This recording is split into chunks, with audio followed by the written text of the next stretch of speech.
So why would a farmer vote for Trump? Well, that's a comment that the guys at Barn Talk had to address here pretty recently. And I thought they did a great job discussing it. And I just want to throw in how I feel about it myself as a farmer.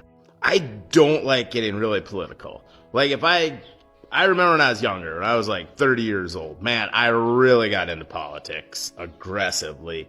And you know what? If I would have continued to listen to like Rush all the time or something like that, or the other side, listen to the left or whatever, I mean, my heart probably would have just given up. Like my blood pressure would have just caused me to explode, you know?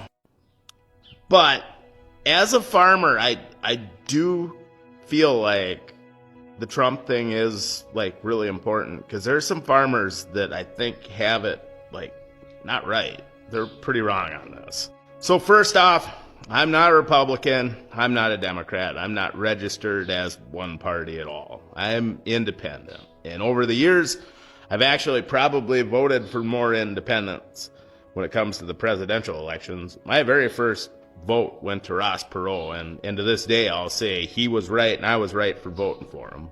Because that's the thing. Like the two parties, for the most part, are made up of people that don't relate to you and I, and it's a mess. Like it's just this machine, you know? And to be part of that machine, I feel like some of these, you know, politicians end up kind of sacrificing their morality in order to be accepted in the machine. And why wouldn't you? I mean, you serve one term in Congress and basically you're set for life. Like, you know, health insurance, I believe, in retirement for the rest of your life. You know, kind of like my dad, right? Served in Vietnam. Well, that's right. His lifetime health care, that's through like the VA. I wouldn't have a problem if they wanted to send these senators and congressmen to the VA for their, you know, their results. Oh, by the way, when you guys were in Congress, did anybody fly a chopper over you and drop Agent Orange on you? Just curious. But I'm getting sidetracked here.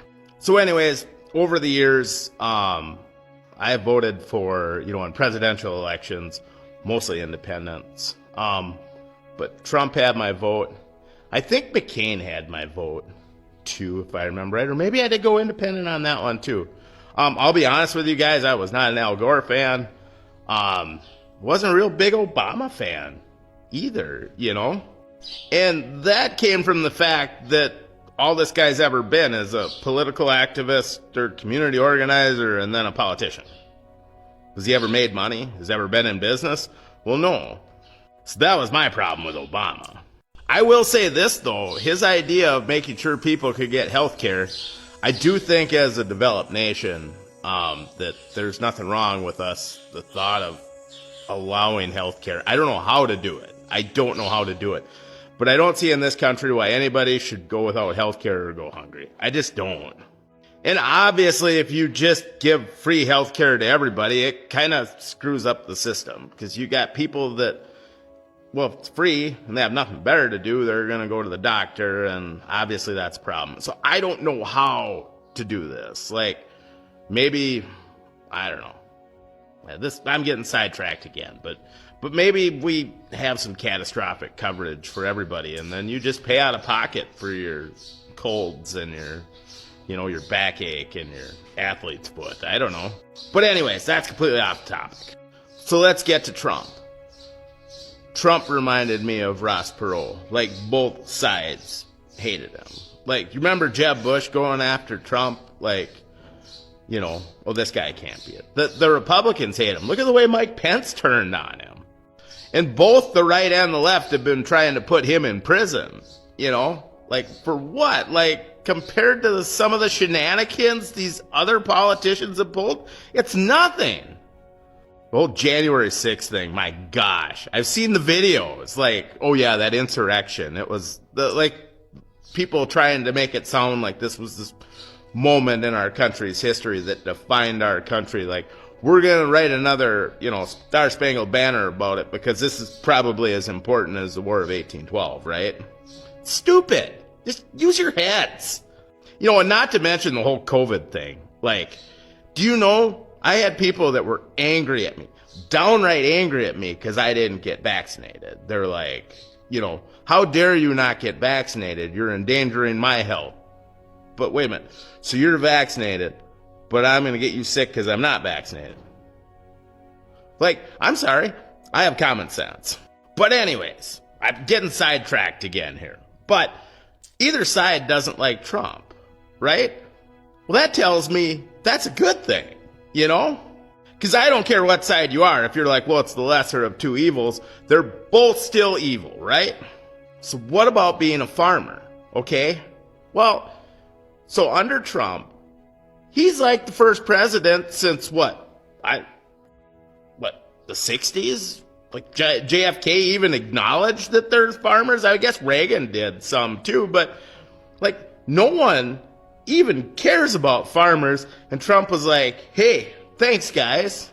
Oh, yeah, but then he started a trade war with China. Yes, he did. He did start a trade war with China, right? And what did he do? Oh, he used the tariff money to pay us out of the CCC funds. Like, well, that's pretty cool, Like, was it awesome times in agriculture? No. But then China started buying once he got them to agree to the trade agreement, And let's face it, we needed to do something about China. Like, I'm sorry, fellow farmers that are having a conniption about this deal with China. Like, you can't, like, we're selling them a little bit of grain, but yet they're destroying manufacturing and good jobs in the United States, and we're sending all that money abroad. They're stealing patents. It's insane. But we're supposed to just let that go so that we can sell them some soybeans, right? There's more important things than that. And like I said, Trump was holding them to this, and he paid us through the MFP payments. But what about Biden, right? Because Biden, did he make nice and play nice with China? Not really. Like, no one followed through with the phase 1 agreements that I've seen. And Biden put more tariffs on. And Biden's very concerned about manufacturing in the U.S., and that's why he's putting those tariffs on. And that's why us farmers aren't selling as much grain to China right now, right? So what manufacturing is he worried about? Oh, EVs. He doesn't want cheap Chinese EVs coming over here because he wants the big companies and the Green New Deal stuff.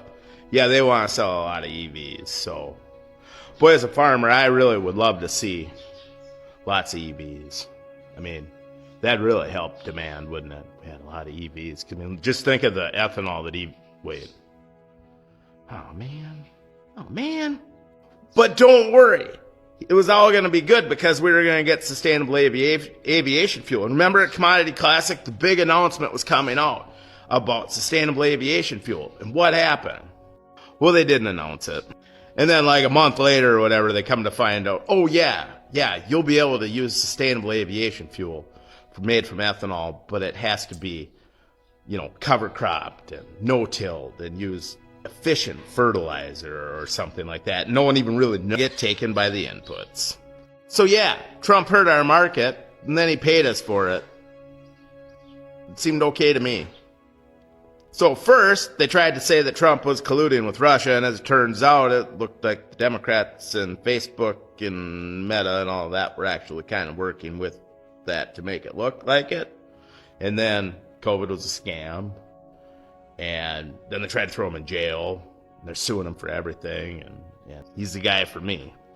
So anyways, like I said, I don't like getting real political, but on a deal like this as a farmer, yeah, I'm fine with Trump. And here's the good part about being like Catholic and Christian is all the other stuff, God will handle that. So you guys have a good one. Hopefully I didn't piss you off. Thank you for watching Great Minds Blacks.